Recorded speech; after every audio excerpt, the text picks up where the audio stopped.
A paz do Senhor a todos. Estamos retornando para darmos continuidade à leitura da Bíblia em ordem cronológica. Hoje, no 140º dia, lendo esta linda história que Deus escreveu para nós, iniciamos a leitura no livro 1 de Reis. Capítulos para meditação, 1º e 2º. E complementamos com o livro de Salmos, capítulo 37, 71 e 94. A inspiração do dia. O reinado de Salomão. Salomão consolida seu cargo como rei. No capítulo 1 destaca o versículo 6. Nunca seu pai o tinha contrariado. Adonias, o quarto filho de Davi, rebelou-se contra seu pai e proclamou-se rei de Israel, embora Deus e também Davi tivessem designado Salomão como o próximo rei. Primeiro, até a sua morte, Davi teve problemas com seus filhos. Apesar do seu conceito de bom governante, foi um grande fracasso como pai, negligenciando e deixando de ensinar, guiar e contrariar, isto é, disciplinar seus filhos de modo correto. Segundo os preceitos de Deuteronômio, capítulo 6, versículos 1 a 9. Como resultado, Davi, em sua vida, sofreu muitas mágoas e tristezas. Seu primeiro filho, Aminon, violentou sua meio-irmã, Tamar, e em seguida foi morto pelo seu meio-irmão, Absalão. O terceiro filho de Davi, Absalão, rebelou-se contra o pai e intentou matá-lo. Agora, seu quarto filho rebelou-se e, posteriormente, foi exonerado por Salomão. Segundo, por Davi não executar a vontade de Deus no tocante à família, e experimentou uma série de tristezas no decurso da sua vida. O fruto do discipulado mais importante na nossa vida é o nosso empenho para, de todo o coração, sermos sempre fiéis ao nosso cônjuge e aos nossos filhos, e conduzi-los num viver segundo a vontade de Deus, mediante o ensino e exemplo. No versículo 50, portas do altar. As portas do altar simbolizavam a misericórdia, perdão e proteção de Deus. Adonias refugiou-se no altar, crendo que Salomão não o mataria num lugar tão sagrado. No capítulo 2 destaca o versículo 4. Se teus filhos guardarem o seu caminho. Davi tinha aprendido mediante árdua experiência e disciplina que o sucesso e a bênção de Deus dependiam da firmeza nos caminhos e na verdade de Deus. Por isso, Davi estava muito empenhado no sentido de que Salomão vivesse em obediência e lealdade a Deus. Mesmo assim, Salomão e seus filhos acabaram ignorando as admoestações de Davi e se desviaram de Deus e do seu conserto. O resultado foi o juízo divino contra Salomão, a divisão do reino e, finalmente, a destruição tanto do reino do norte, tanto o reino do sul. O pleno cumprimento das promessas de Deus a Davi realizou-se somente em Jesus Cristo.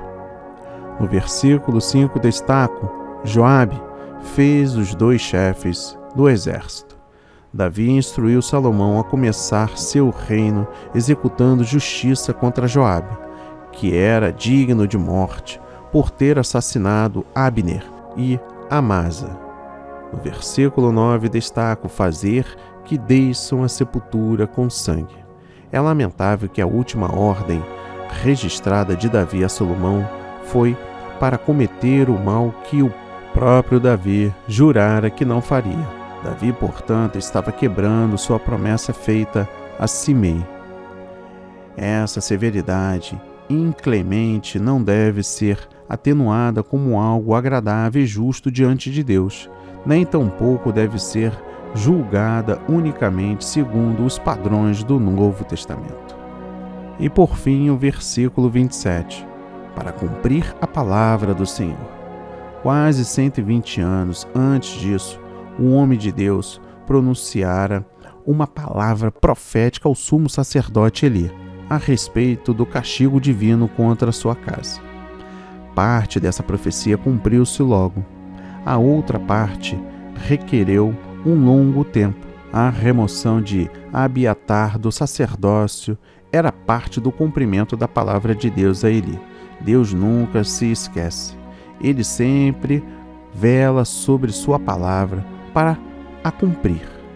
Embora esse cumprimento às vezes leva muito tempo, até mesmo décadas e gerações, a palavra de Deus cumpre-se plenamente. Continuando em Salmos, trago o entendimento no capítulo 37, dos versículos 1 a 40. Trago em destaque: não te indigneis. Este salmo não é uma oração, mas uma série de expressões e instruções em forma de provérbios a respeito da sabedoria segundo Deus. Seu tema concerne a atitude do crente antes do aparente sucesso dos ímpios e das tribulações dos justos. Ensina que os ímpios serão, por fim, abatidos e perderão tudo o que conseguiram na terra, enquanto os justos, que permanecem leais a Deus, gozarão da sua presença, ajuda e direção na terra e herdarão a salvação e o céu. Segundo o Novo Testamento, a herança do crente é o novo céu e a nova terra. No versículo 4 destaco: deleita-te também no Senhor. Deleitar-se no Senhor é desejar e fluir a intimidade da sua presença e a veracidade e a justiça da sua palavra. Aqueles que se deleitam no Senhor, Deus atende o desejo de seus corações. Primeiro, Deus atenderá o anseio do coração do crente se tal desejo estiver em conformidade com a sua vontade. Segundo, quando nos comprazemos em Deus e na sua vontade, o próprio Deus põe em nossos corações desejo que ele se propõe a cumprir. No versículo 6 destaco: ele fará sobressair a tua justiça como a luz. Os justos, aflitos pelos pecados do mundo, têm aqui as seguintes promessas. Primeiro, respostas às suas orações. Segundo, vindicação dos seus justos padrões. Terceiro, uma herança celestial. Quarto, o auxílio potente do Senhor. Quinto, a direção, proteção e a presença do Senhor. E sexto, a salvação. No versículo 7 destaco: espera nele. Este salmo revela como deve proceder o justo quando o ímpio prospera. Apesar da sua conduta perversa e imoral, devemos perseverar firmemente na fé enquanto esperamos que Deus faça justiça e nos desagrave.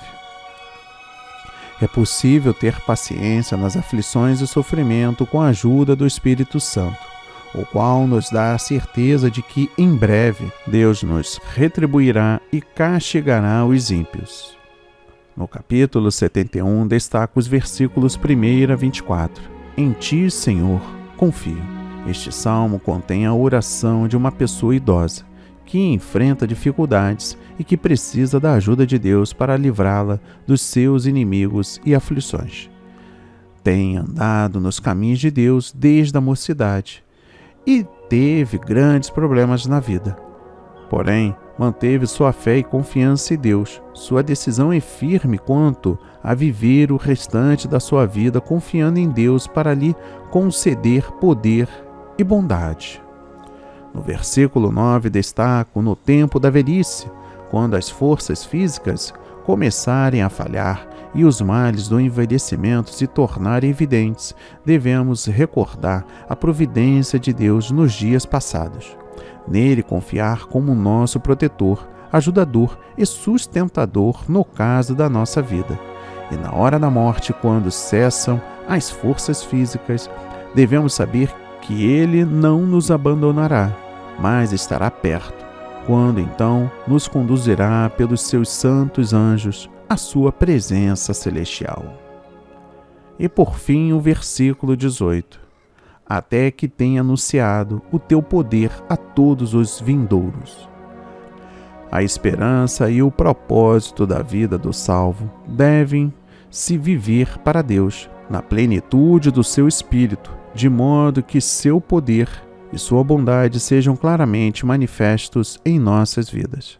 Dessa maneira, a geração seguinte será despertada a buscar com sinceridade o reino de Deus e a sua justiça. E por fim, o Salmo 94. Dos versículos 1 a 23, trago o destaque: Ó Senhor Deus, a quem a vingança pertence. O crente muito se aflige por causa da injustiça, violência e iniquidade no mundo. E por isso, ora continuamente para que Deus reprima o império do mal e faça justiça.